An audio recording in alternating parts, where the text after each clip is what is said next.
June 1942. Japan eyes Alaska's frozen coast. America's backyard becomes the next target. But here's what most people don't know about this terrifying possibility. Japanese forces could have turned Alaska into an unstoppable military fortress.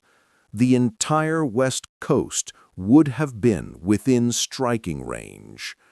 Pearl Harbor was just the beginning of their plan. Alaska held three strategic advantages that would have changed everything. And the third one, it would have made American victory almost impossible. This is the invasion that nearly happened. The forgotten attack. Most Americans don't know this, but Japan actually invaded American soil during World War II. It happened in Alaska, the Aleutian Islands to be exact. June 1942, Japanese forces landed on American territory.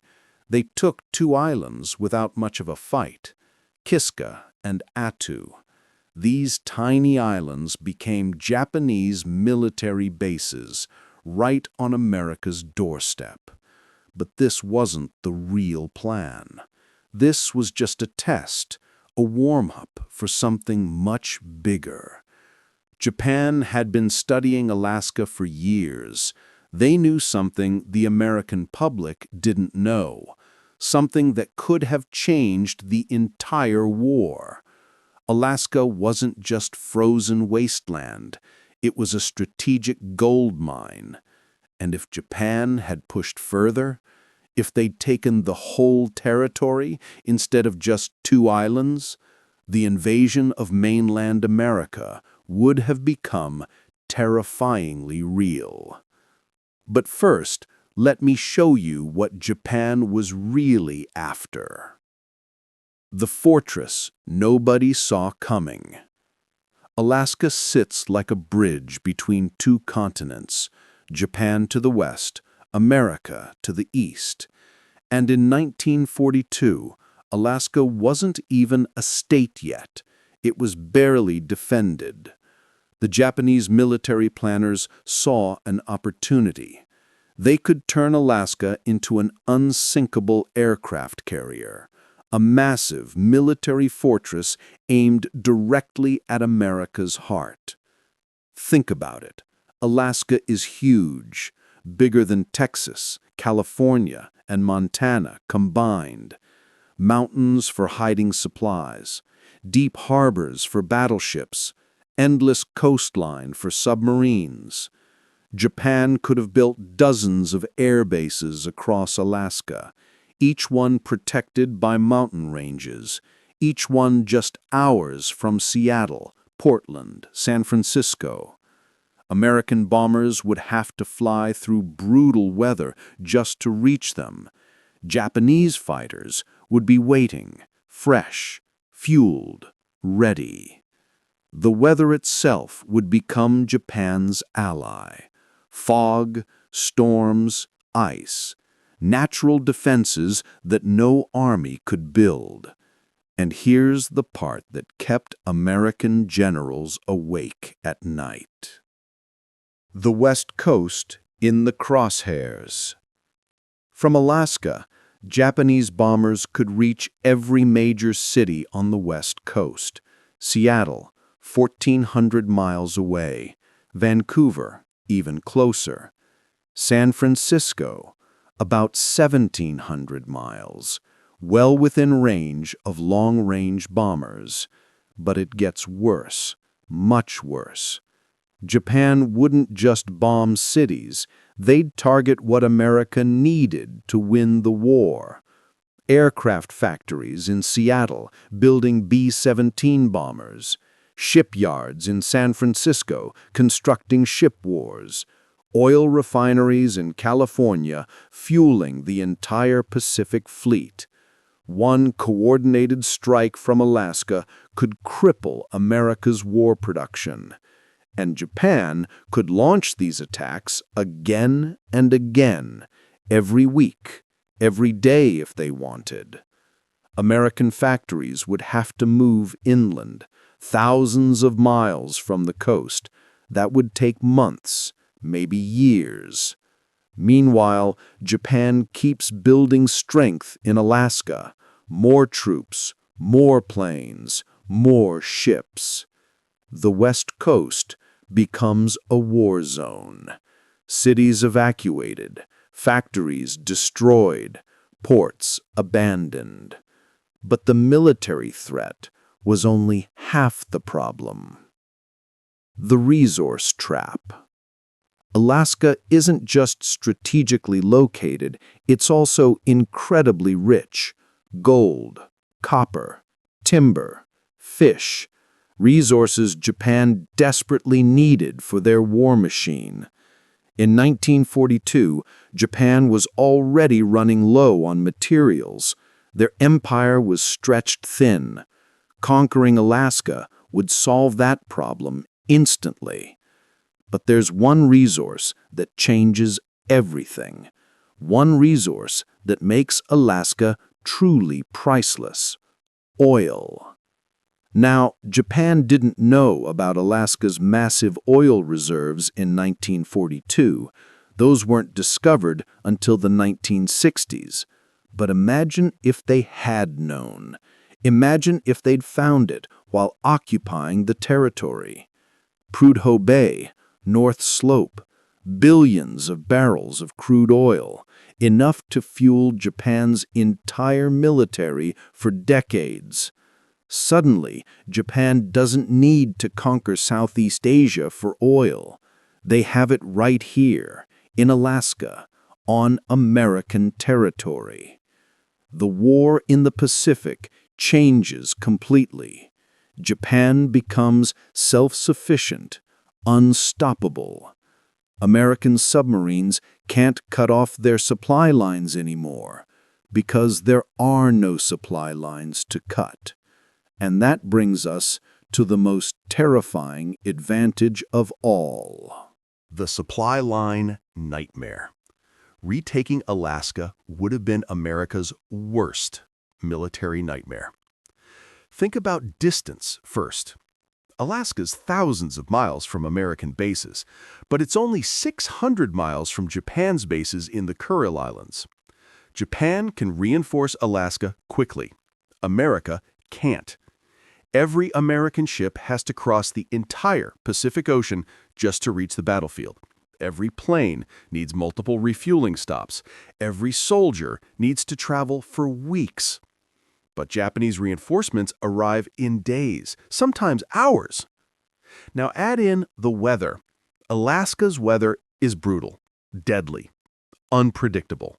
Storms sink ships without warning. Fog grounds aircraft for weeks. Ice makes landing impossible.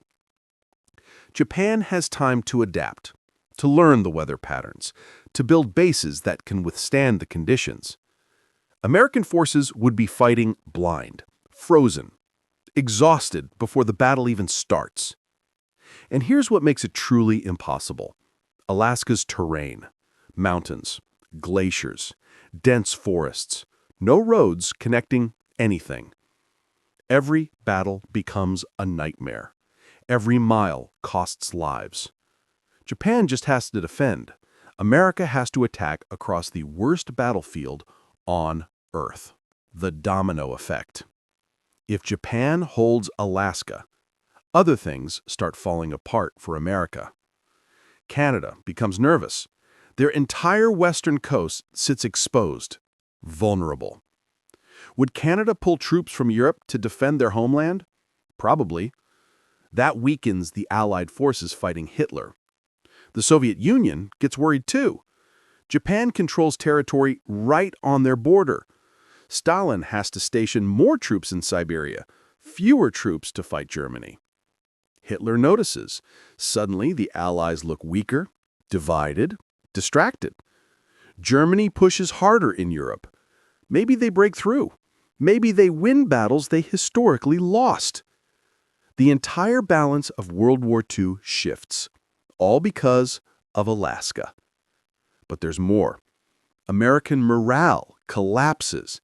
Enemy forces are occupying American territory, not just islands, an entire territory. Citizens panic. What if they invade the mainland next? What if California is next? Defense spending skyrockets. Troops get pulled from other fronts.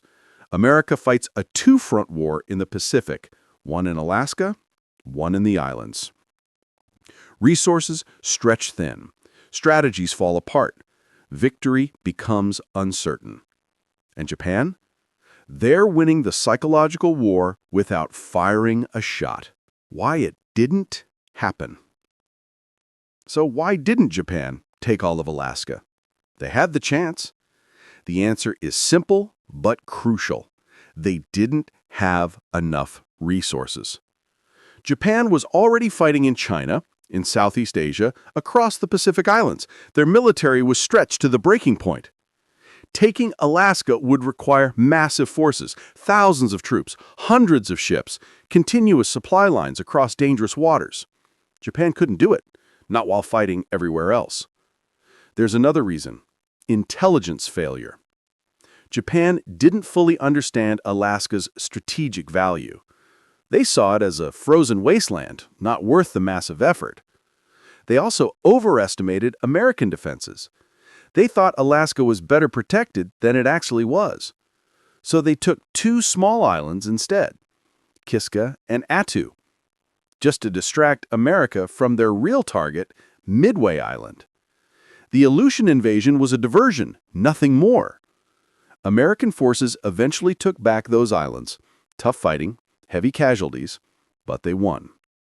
Japan never returned to Alaska. The opportunity closed. The war moved on. But the question remains, what if they had tried? What if they'd committed everything to taking Alaska? The answer might have rewritten history, the lesson history taught us. This alternate history teaches us something important. Geography shapes everything in war. Alaska's position, its resources, its weather. All of these would have been weapons in the right hands. Japan saw the potential, but couldn't act on it. America got lucky. Very lucky. After the war, America learned this lesson. They never left Alaska vulnerable again. In 1959, Alaska became the 49th state.